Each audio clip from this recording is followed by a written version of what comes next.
कोई भी साधक यदि तंत्र सीखने या उसका अभ्यास करने में रुचि रखता है तो उसे पहले एक योग्य गुरु की तलाश करनी चाहिए। तांत्रिक विद्या का प्रयोग किसी योग्य जानकार के सानिध्य में ही करना चाहिए, नहीं तो जरा सी गलती होने पर परिणाम बहुत भयावह होते हैं।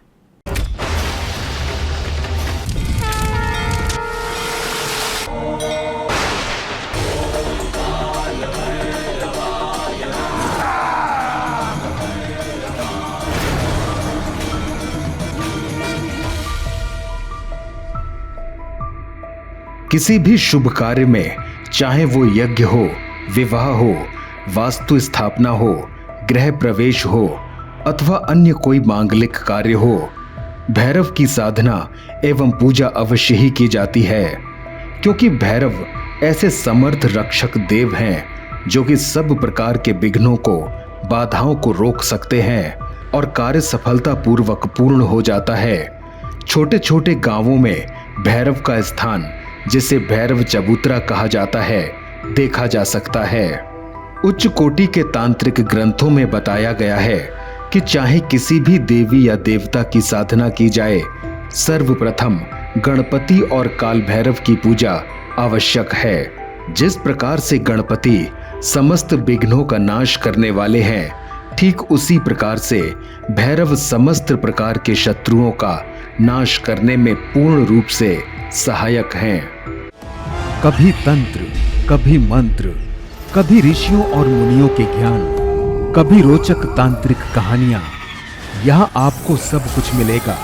तो दोस्तों, आइए शुरू करते हैं आप सबके साथ आपके अपने चैनल तंत्र मंत्र में। भैरव शिव के अंश हैं और उनका स्वरूप चार भुजा, खड्ग, नरमुंड, खप्पर और त्रिशूल धारण किए हुए, गले में शिव के समान मुंडमाला, रुद्राक्ष माला, सर्पों की माला, शरीर पर भस्म, व्याघ्र चर्म धारण किए हुए, मस्तक पर संदूर का त्रिपुंड, ऐसा ही प्रबल स्वरूप है जो कि दुष्ट व्यक्तियों को पीड़ा देने वाला और अपने आश्रय में अभय प्रदान कर बल, तेज, यश, सौभाग्य प्रदान करने में पूर्ण समर्थ देव हैं। भैरव शिव समान ऐसे देव हैं जो साधक किसी भी रीति से उनकी पूजा साधना करे, प्रसन्न होकर अपने भक्त को पूर्णता प्रदान करते हैं। भैरव सभी प्रकार की योगिनियों, भूत प्रेत, पिशाच के अधिपति हैं। भैरव के विभिन्न चरित्रें, विभिन्न पूजा विधानों, स्वरूपों के संबंध में शिव पुराण, लिंग पुराण इत्यादि में विस्तृत रूप से दिया गया है। भैरव का सुप्रसिद्ध मंदिर एवं सिद्ध पीठ महातीर्थ काशी में स्थित महाकाल भैरव मंदिर है। कलयुग में बगलामुखी, छिन्नमस्ता या अन्य महादेवियों की साधनाएं तो कठिन प्रतीत होने लगी हैं। यद्यपि ये साधनाएं शत्रु संहार के लिए पूर्ण रूप से समर्थ और बलशाली हैं, परंतु भैरव साधना कलयुग में तुरंत फलदायक और शीघ्र सफलता देने में सहायक है। अन्य साधनाओं में तो साधक को फल जल्दी या विलंब से प्राप्त हो सकता है, परंतु इस साधना का फल तो हाथों हाथ मिलता है। इसीलिए कलयुग में गणपति, चंडी और भैरव की साधना तुरंत फल स्वरूप से महत्वपूर्ण मानी गई है।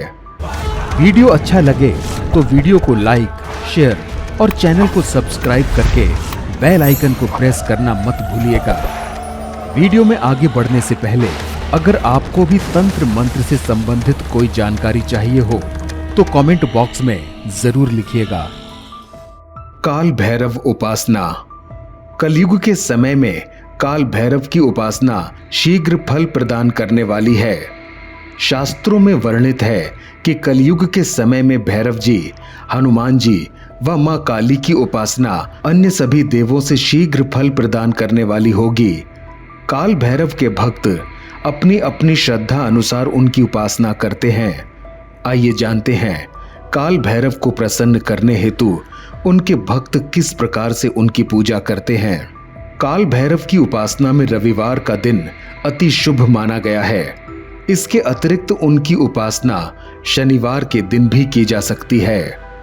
काले कुत्ते को काल भैरव का वाहन कहा गया है, इसलिए शनिवार के दिन काले कुत्ते को गुलगुले बनाकर खिलाने से भी भैरव शीघ्र प्रसन्न होते हैं। कार्तिक माह के कृष्ण पक्ष की अष्टमी को काल भैरव अष्टमी के नाम से जाना जाता है। शास्त्रों के अनुसार भैरव का जन्म इसी अष्टमी को हुआ। इस दिन भैरव उपासना करने से जीवन में आने वाले सभी कष्ट दूर होते हैं। भैरव अष्टमी के दिन भैरव मंदिर में उनके दर्शन अवश्य करने चाहिए। काल भैरव मंत्र साधना व उनकी विशेष पूजा पाठ को रात्रि में संपन्न करने का विधान है। काल भैरव को उनके मंदिर में सरसों का तेल व सिंदूर चढ़ाया जाता है।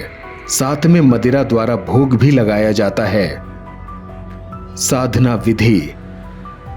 रविवार की रात से इस काल भैरव साधना की शुरुआत करें। रात्रि को एक समय और एक स्थान सुनिश्चित कर प्रतिदिन मंत्र जाप का दृढ़ संकल्प लेकर अपनी साधना शुरू करें। पूर्व दिशा में एक चौकी पर लाल कपड़ा बिछाकर उस पर काल भैरव की फोटो की स्थापना करें। ईशान कोण में सरसों के तेल का दीपक जलाएं और सामने लाल आसन बिछाकर बैठ जाएं। अब आप हाथ में थोड़ा जल लेकर संकल्प लें व मंत्र जप शुरू करें। 41 दिन तक लगातार इस साधना को करें। 41 दिनों के पश्चात जितने मंत्र जप आपने इन दिनों में किए हैं उनके दशांश भाग से आहुति देकर हवन करें। प्राचीन समय से शास्त्रों में ये प्रमाण बना रहा है कि किसी प्रकार का यज्ञ कार्य हो तो यज्ञ की रक्षा के लिए भैरव की स्थापना और पूजा सर्वप्रथम आवश्यक है। किसी भी प्रकार की पूजा हो उसमें सबसे पहले गणपति की स्थापना की जाती है, तो साथ ही साथ भैरव की उपस्थिति और भैरव की साधना भी जरूरी मानी गई है, क्योंकि ऐसा करने से 10 दिशाएं आबद्ध हो जाती हैं और उस साधना में साधक को किसी भी प्रकार का भय व्याप्त नहीं होता और ना किसी प्रकार का उपद्रव या बाधाएं आती हैं। ऐसा करने पर साधक को निश्चय ही पूर्ण सफलता प्राप्त हो जाती है। काल भैरव मंत्र साधना करने वाले साधक की सभी पीड़ाएं, बाधाएं व सभी प्रकार की नकारात्मक शक्तियां दूर होने लगती हैं। इस साधना को करने वाला साधक सभी प्रकार के सांसारिक दुखों से छुटकारा पाता है। भारत में काशी व उज्जैन में काल भैरव का सिद्ध स्थान है, जहां भैरव अष्टमी को भैरव जी के दर्शन करना धार्मिक दृष्टि से बहुत महत्व रखता है। इसलिए आज के युग में अन्य सभी साधनाओं की अपेक्षा भैरव की साधना को ज्यादा महत्व दिया जाने लगा है। देव्योपनिषद में भैरव साधना क्यों की जानी चाहिए, इसके बारे में विस्तार से वर्णन है। उनका सारा मूल तथ्य इस प्रकार से है।